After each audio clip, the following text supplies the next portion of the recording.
Nous allons commencer par la présentation du rapport moral, qui sera suivi par la présentation du rapport d'activité. Ensuite, la présentation du rapport financier. Nous vous présenterons à l'issue de ces différents rapports nos projets pour l'année en cours et pour 2014 et pour 2015, pardon. Nous procéderons ensuite au vote. Et enfin, nous débattrons ensemble à travers les questions diverses, questions-réponses. Donc, je vais vous présenter, au nom du président et du bureau, le rapport moral de notre association pour 2013.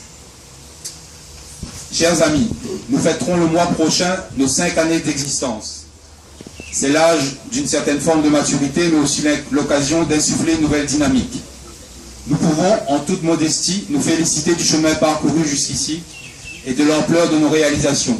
Peu d'associations peuvent s'enorgueillir d'avoir construit en si peu d'années tant d'infrastructures, une école primaire, un collège, un centre médical, des passerelles d'accessibilité, un terrain de football homologué, tout en consolidant quotidiennement nos autres activités à travers nos dons et notre assistance au profit des plus démunis, de nombreux hôpitaux de Madagascar et des associations caritatives du pays.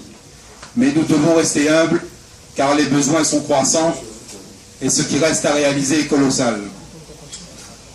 Pour ceux qui participeraient pour la première fois à notre Assemblée Générale, notre association, pour rappel, a pour objectif de lutter contre la pauvreté dans le monde et plus particulièrement dans la zone océan Indien et notamment à Madagascar où nous travaillons en étroite collaboration et liaison avec notre homologue, l'association Fondation Angela, une association de droit malgache qui met en œuvre sur le terrain nos projets.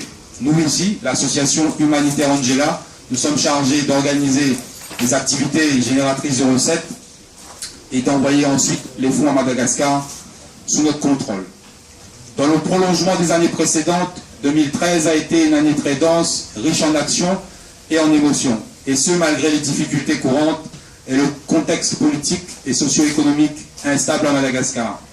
La situation reste bien évidemment délicate, mais l'évolution récente, notamment les dernières élections présidentielles et législatives, laisse espérer à court ou moyen terme une sortie de crise ou du moins une normalité institutionnelle. L'année dernière, notre projet ambitieux d'adduction d'eau potable a dû être suspendu en raison précisément des incertitudes politiques et des changements fréquents au sein des ministères et de l'administration malgache. Tout concourt aujourd'hui à nourrir l'espoir que 2014 soit l'année de la concrétisation de ce projet ambitieux et fondamental pour nous. Notre association s'est consolidée au fil de ces années et se porte relativement bien. Au 31 décembre 2013, nous comptions 88 adhérents à jour de leur cotisation sur un total avoisinant 120 personnes. Nous attirons votre attention sur la nécessité de régulariser vos cotisations. Outre une subvention très appréciée de la part de la municipalité de Sainte-Suzanne, notre financement est essentiellement assuré par vos cotisations, vos dons et les recettes générées par l'organisation de nos dîners d'ensemble. Malheureusement, pas pu récupérer l'ensemble des matériels, des fournitures, des vivres, des équipements médicaux qui nous avaient été offerts. Il faut l'avouer, nous avons parfois manqué de réactivité.